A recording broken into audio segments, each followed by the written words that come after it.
Hello, hello, Christine here, and welcome back to Quilting on Caffeine. Ready for another little coffee chat? I am, so I hope you are too. Okay, we are barreling down to the last few days of July, which is honestly super hard to believe. I feel like I blink and like weeks go by, but that's neither here or there. Last time I stopped by here and we chatted, I talked about how I was soothing my soul by purchasing patterns when I wasn't able to actually sew or knit or crochet. I did put out on a social media channel like, hey, what would you do if you were unable to craft, to create, to make due to injury or just inability to use, for me, my dominant arm, but for you, anything. Inability to use a computer, if that's what your craft is on, inability to sew because you're not with your sewing machine, what would you do? And amazingly, a lot of the responses were, I'd learn how to paint with my non-dominant arm. That never occurred to me. Never, never, never. What did occur to me, as I proved last week, was buying patterns and bundles of fabric so that I felt that creative spark a little bit, but planning and not so much executing. Well, I'm back this week to say that not only have I started executing, I've started finishing, and in a little bit I'll share a clip of something fun I did. So it's been a productive week here in messy studio land, and I could not be more thrilled. So first up, we're going to talk about the Barnstar Sampler. I alluded to it last week. I didn't have the book. Found the book. This was a quilt along that my local quilt shop ran in collaboration with the designer, and loved my local quilt shop, loved the group of people that were doing it with me. I did not get to show up in person very often because kids and life just got out of the way, but they did keep me on task. They held me accountable. And because I knew other people were finishing blocks, I was like very motivated to not fall behind. A little bit of a personal problem that I have, the fear of failure. So I am to the point where I finished the last large block I had. I finished all the little connector pieces. You can see in her sample that she has little blender, wait, which side is which? Which side is which? Little blender blocks right there. One of the women who runs the quilt shop did just flying geese as her blocks, and I was like, ooh, I really kind of like that. So I did the same thing. And by the time I got to the point of doing those little blocks, because those are the last part, I was so over this quilt, and we'll discuss that in a future chat. The good, bad, the ugly. I was so over it that I just wanted to get it done. And that proved really helpful, because when I was at that point, I had no idea that I was going to be out of commission for several months. But now look.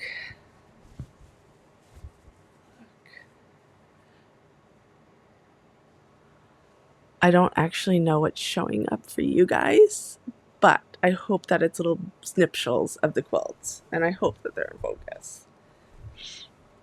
Baby steps.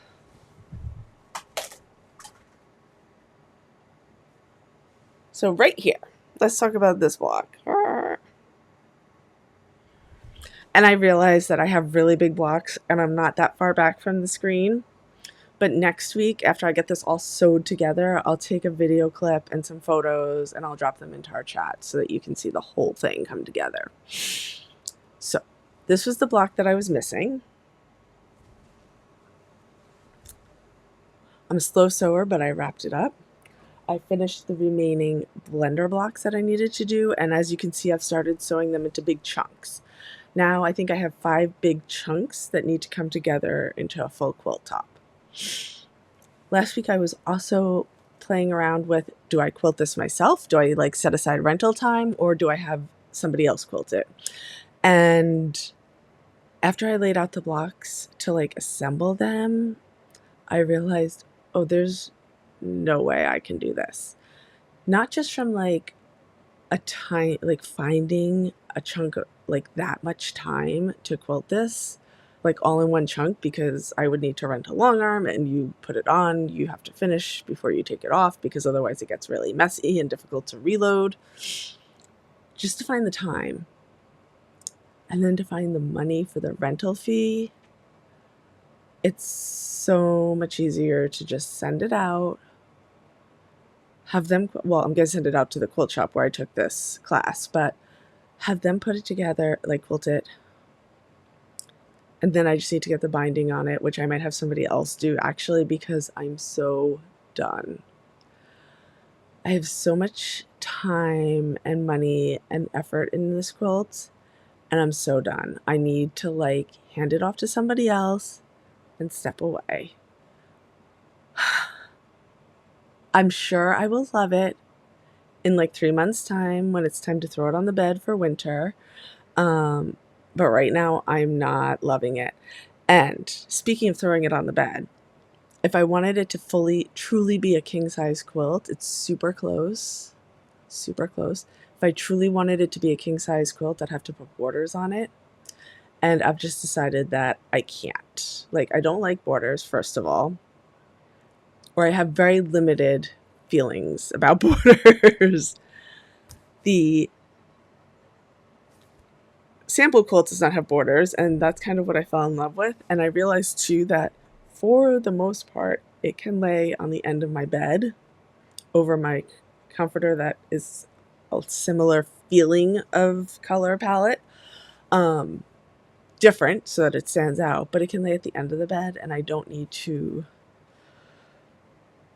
actually utilize it as a quilt. Mixed feelings because, again, time, money, effort. It should be something I can put on the bed, but I also don't want to do borders. I don't know. If you feel like making me feel better about this, feel free to drop me a comment down below. And the last note I want to make about the Barnstar Sampler before we move on is that I used a rotary cutter. I picked up the rotary cutter. I had to cut the fabric for that last block. I had to cut some more fabric for the flying geese. That will become a lot more apparent when I piece it all together. And I could still use my wrist. It's a win. I did it. And I was able to do it, and it felt more comfortable than I was expecting it to be, but I also like definitely got sore and definitely could not. I'll have to like work up those muscles and that flexibility a little bit more before I can go as long as I used to go just cutting. Like, you won't find me sitting around cutting strips anytime soon. Or you won't find, rephrase, you won't find me sitting around cutting strips all day long anytime soon. Okay. Next. Last week I shared with you guys some of the patterns I purchased when I was on my like soothe the soul like retail therapy along with physical therapy. I shared some of the bundles with you. I talked about how I was going to do little Christmas quilting in August, because while it was Christmas in July and it's still technically July, I'm just now getting going. But I'm still ahead of the curve. Okay, you might have remembered that I shared an art gallery fabric bundle with you. If you weren't here last week, then this is the little bundle I had. I'm missing a couple of pieces, I think, but maybe I'm not. I definitely am. Anyway, neither here nor there. Doesn't matter. This fabric was the one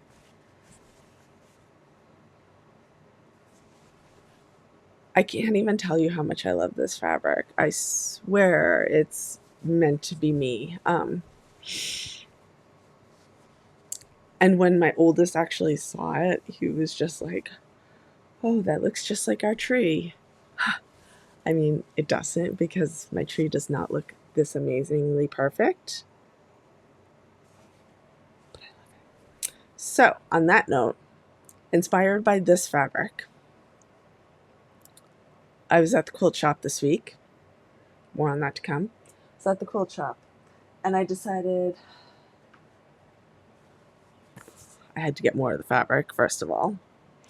Aside from that, I decided I was going to tackle this pattern. And I know I had originally mentioned that I was just going to take one of hers and go for it. And I believe it was that one that I pointed to. And I was super inspired by that. I was like, I'm just going to use the colors as they are. Then I looked at it closely and realized it's Robert Kaufman colors, which are fine. I didn't want to do it in Kaufman. I wanted to do it in Art Gallery Pure Solids because they are my favorites. Love a Pure Gallery. So I used that as my inspiration. Thank goodness that she has her quilts as colorable options on Pre-Quilt, because I was able to go in there and it was kind of a back and forth for me. I did not do this like the most seamlessly or efficiently way possible. First, I was at the quilt store and I'm like, I had a bee in my bonnet. I want to do this quilt. I knew I wanted to do it in Art Gallery. So I just started pulling out fabrics and I was like shifting fabrics in and out. And I kind of came up with the combination that I loved the most. Then I came back home and loaded it into Pre-Quilt and started playing with the placement in Pre-Quilt. I knew for sure that I loved the influence of the bright blue background. Let's see if I can get this to actually look the way it looks. Okay, it's a little bit brighter than this. Lighting is something I'll have to work on. And hitting the table, which makes everything shake. But I didn't really love everything. Love all the options. So this is my color palette. That's actually a pale pink at the top.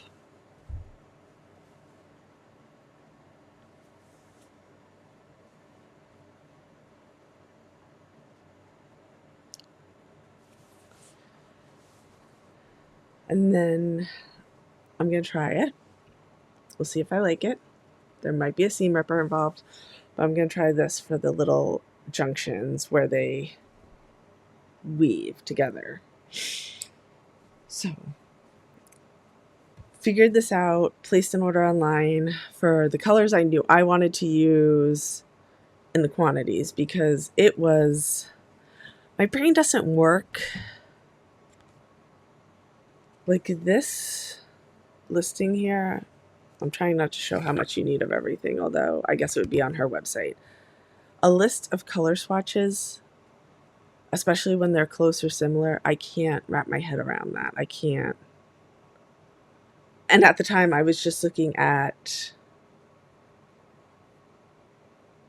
I don't think the diagram was on the website. I was looking at her website with the pattern listed. And so I think I was just looking at this and trying to figure it out from there. Not the best way. Not the best way. But I did it. Ordered the fabrics, and I think that's what's going to happen next week. I'm going to start assembling this and start doing that Christmas in August. A nice balance of finishing something up before starting something else. I am pondering quilting designs for that other one, and I do think I might take this back. But I do think that I might have some Christmas quilting like before the season is actually upon us, which would be amazing. Okay, so I promised a little surprise that I had done this week. Now, many of you are familiar with the fact that I have a sit-down long arm that I use, not as much as I should because I like big quilts, and it's really hard on my shoulder to quilt big quilts at a sit-down machine where you're like moving the quilt and not moving the needle. So for the past 2 years or so, I've been renting Longarms. So it's like, yeah, I know. Let's not think about that. I have a sit down, but I rent Longarms. What I need to do is get it together and sell the sit down. But in the meantime, I've been renting Longarms at the local quilt shop, and I've been working primarily on a handy quilter, which has been just being able to move a needle and not the whole quilt has been wonderful. I think that oversized throw is like my normal go-to size, and that's a lot to quilt on a sit-down machine or a domestic machine.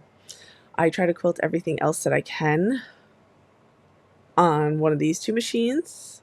One's over here and one's back there. I'm reversed for some reason, and I'll have to figure that out. But you get what I mean.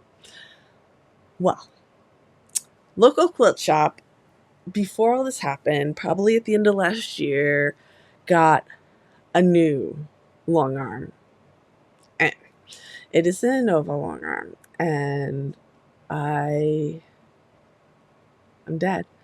I'm dead. It's great. So I have been wanting to take a class on it, because you have to take a class in order to rent it, so that you know how to like load the quilt onto the machine, how to utilize the software. They have proprietary software, so that you're not quilting along a pantograph in the back. If that's what you want to do, you're actually following a dot on a screen, which is very new to me. And I mean, there's just a lot of difference. I mean, it's like, coming from the handy quilter world, it just feels like a very strong machine. So I went to the class. I'm going to share a clip in a second of me actually quilting on there during the class, and a few thoughts. But overall, like, learned how to load the quilt. It's much more user-friendly, I will say that. Learned a little bit about their Pantovision, which is their, instead of like, if you quilt, then will understand this. If you don't, just stay with me for a second. But if you're going to quilt a repetitive design over and over again, row by row, row by row, kind of edge to edge quilting that the machines do, it normally comes on a roll of paper that you lay out behind your quilt, and then the long arm machine has handles on the back, and you just kind of follow the laser light along your piece of paper. And I felt very comfortable doing that. So I was a little bit like, why do I need... And that's just not an option on Innova. I was like, it's got to feel the same. I'm just going to be looking at a screen instead of looking at a piece of paper. Not the same at all. There's like... It's going to be a learning curve for me, because I think that my hand's attached to the light that was moving, and I'm looking down versus looking up, and my hands are attached to the dot that's moving, but they're not actually near said dot. I don't know. I'm making no sense, but I think you understand what I'm trying to say. I hope you understand what I'm trying to say. Yada, yada, yada. I learned how to quilt on this new machine. I cannot wait to make a top that I can actually quilt on said machine. I do think I'm going to just be free motion quilting for the time being, because the Pantovision, looking at the screen, following the red line along the design you've chosen, while your hands are not up here, they're here, and your head. That's going to take me a minute, and it's very...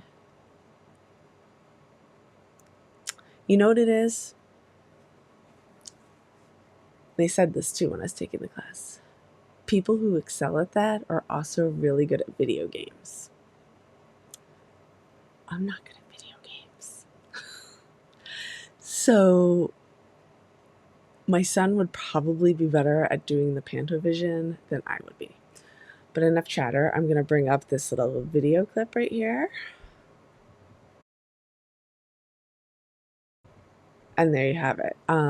So this is me actually practicing on some test fabric and just free motion quilting it. I love how smoothly it runs. There's like, I don't know how they're doing their speed. Like handy quilter, like you'd set it to the speed and it would beep at you if you're going too slow or you're going too fast. Innova is not like that. You can think for a second if you need to while you're halfway through your design and start over. Well, not start over, but like pick it back up. Yeah, so those machines are no joke, super expensive machines, but I'm intrigued. So that was like a fun little thing I did for myself. And I was so I did that actually before I started using the rotary cutter, I'll be quite honest with you, because it was a mental block on that rotary cutter that I had to get over. And getting back into creativity that way, where the majority of it is my elbows and my shoulder, like it's more of a whole arm movement versus just a wrist and pressure movement. So it was good. It was good. And that's it. So starting a new project, which is this. I love some new projects.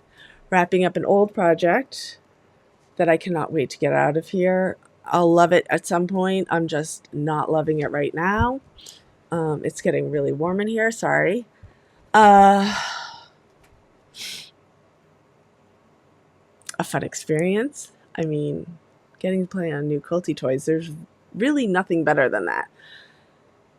And then thinking about what's next. I do really need to kind of recenter myself and start working through some things as well as cleaning up in here. So I think that's what I'm going to do. I'm going to say thank you so much for watching today. I'm going to stop recording. I am going to tackle this room for a little bit before it gets really hot in here. And I'll be back soon next week with hopefully more fun inspiration and really, fingers crossed, hopefully a finished top to share with you guys and some ideas on how I'm going to have that quilted. I'll be back soon. I hope you will too. Thanks so much.